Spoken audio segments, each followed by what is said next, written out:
apa kabar? Ketemu lagi dengan aku Renia dan tim Mata Indonesia TV di program persembahan untuk Bunda. Bunda cerdas, keluarga bahagia. Bun, hari ini aku punya topik bahasan yang seru banget. Tema dan topik bahasan kita hari ini adalah temper tantrum. Bunda, anak-anak tuh kan selalu menjadi perhatian kita ya Bun ya. Tapi kalau anak-anak tiba-tiba meluapkan emosi yang tidak stabil, Bunda jangan langsung panik. Siapa tahu anak Bunda tuh sedang dalam tahapan tantrum. Cuman biar kita nggak salah diagnosa, yuk kita langsung aja ngobrol sama ahlinya supaya Bunda juga tepat menangani anak Bunda yang ya probably a bit cranky ya Mbak ya. Nah, hari ini kita akan bahas tentang temper tantrum itu. Welcome back Ya. with us, Mbak Eva. Ya, Kangen banget, ya. aku kangen banget, kita semua kangen banget Aku sama Mbak juga. Eva. Sama-sama. Ya udah, langsung aja deh Mbak, kita Ya, ngobras-ngobras. Apa sih Mbak ya. temper tantrum itu? Tantrum itu kan sebetulnya seperti ledakan emosi ya, ledakan emosi dan kemarahan yang tidak terkendali pada anak-anak. Jadi persoalannya adalah bagaimana anak bisa mengelola rasa marah itu gitu ya untuk bisa dikendalikan sesuai dengan tuntutan yang ada di lingkungannya seperti itu. Oh gitu. Jadi kemampuan anak untuk mengendalikan rasa marah. Ya, Singkatnya ledakan begitu. emosi ya. Ya, ledakan emosi Oke. dan kemarahan yang tidak terkendali pada anak gitu. Oh, oke. Nah sebetulnya temper tantrum itu bisa disebut eh, penyakit, kelainan atau hanya sekedar fase dalam tumbuh kembang anak, Mbak? Sebetulnya sih tantrum itu sebenarnya bagian dari fase pertumbuhan dan perkembangan anak gitu ya. Oh, Eh, apa di mana sebetulnya ini ada erat kaitannya sama kemampuan anak dalam berkomunikasi. Nah, apa yang membuat anak itu pada anak sulit untuk mengkomunikasikan, mengekspresikan perasaannya sehingga yang muncul adalah ledakan emosi gitu ya. Nah, pada usia berapa ya rata-rata tuh biasanya 1,5 sampai 2 tahun itu muncul dan mungkin akan memuncak di 4 sampai 5 tahun. Tapi tidak semua anak bisa memunculkan tantrum, tidak selalu, tidak semua anak mengalami itu gitu ya. Oke, tadi 1,5 sampai berapa Mbak? 1,5? 1,5 sampai 2 tahun itu kan anak sebetulnya Sampai 2 tahun.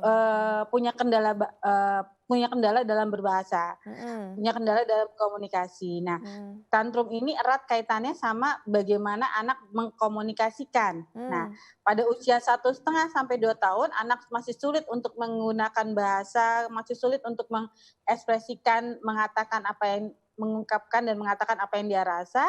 Nah, itu biasanya muncul tuh tantrum itu. Dan kalau tidak teratasi biasanya bisa sampai memuncak pada 4 sampai 5 tahun karena dia belum bisa mengenali emosinya gitu ya. Nah, di fase 1,5 inilah sebetulnya adalah fase peran lingkungan untuk bisa mengarahkan atau mengajarkan anak untuk bagaimana mengelola emosinya dan bagaimana mereka mampu mengenali rasa marah, perasaan-perasaan negatif yang ada dalam diri mereka. Mengungkapi ya, mengenali emosi-emosi tersebut. Nah kalau aku nggak salah nih Mbak ya, tantrum itu ada 2 jenis, bener nggak Mbak? Boleh Uh, di-explain jadi Mbak? tantrum itu sebetulnya kan ada jenisnya ya. Jenisnya itu artinya gini, pada saat anak tidak mampu mengkomunikasikan perasaannya, itu dia tantrum, dia meledak emosinya dan marah gitu, tidak terkendali.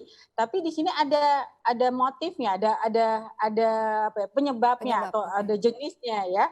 Yaitu ada tantrum yang manipulatif. Manipulatif tuh dia muncul jika keinginan anak tidak dipenuhi, gitu ya.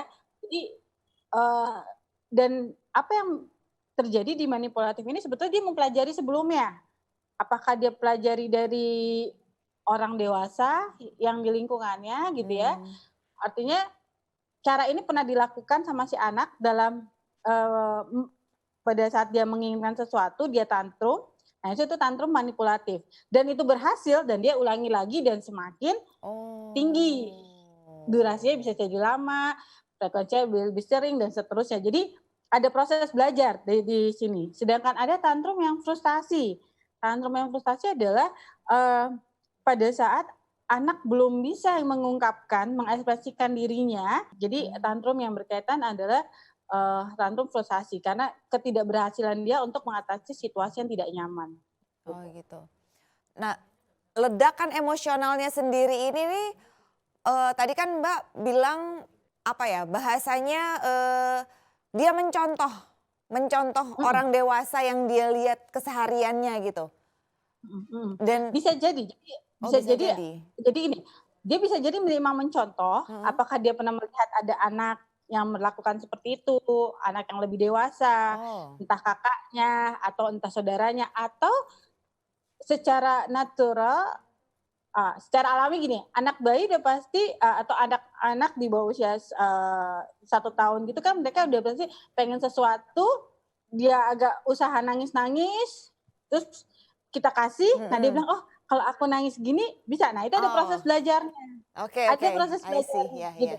Jadi ada yang dia contoh, tapi ada juga yang dia coba. Aku coba begini, berhasil nggak?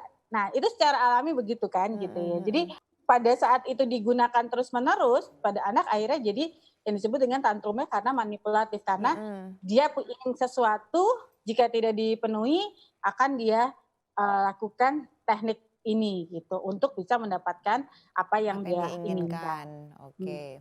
Nah, ciri-ciri yang paling sering kelihatan gitu, paling gampang deh Mbak, paling gampang kelihatan pada anak tuh apa aja Mbak?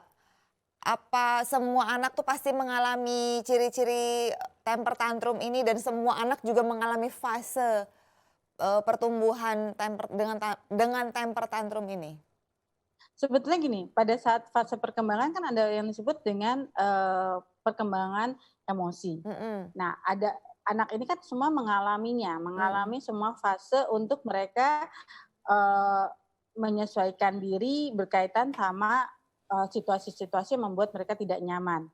Nah, itu sangat tergantung oleh temperamen si anak, gitu ya.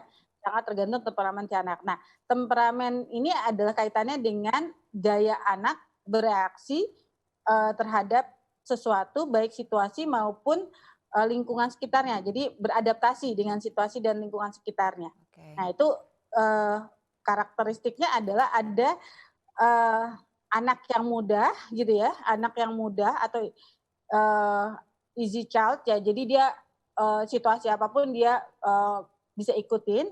Ada anak yang lamban, jadi dia perlu waktu gitu ya, perlu waktu untuk bisa menyesuaikan diri sama situasi yang tidak nyaman buat dia gitu ya. Ada anak yang sulit, jadi emang anak yang memang sulit untuk masuk dalam situasi-situasi baru atau situasi-situasi yang membuat dia tidak nyaman. Gitu. Nah, karakteristik inilah yang sebetulnya membedakan kita dari anak kita punya ciri yang mana. Tipe yang ciri yang lambat, ciri yang mudah, ciri yang lambat, gitu ya, lamban. Kemudian ada yang ciri yang sulit gitu. Oke, nah kita break dulu sebentar ya Mbak Eva. Nanti kita akan balik lagi, aku pasti balik lagi. Bunda sebentar ya, kita berdua mau break dulu. Bunda jangan kemana-mana, tungguin kita berdua karena masih banyak pertanyaan aku tentang tema kita hari ini. Wait for us.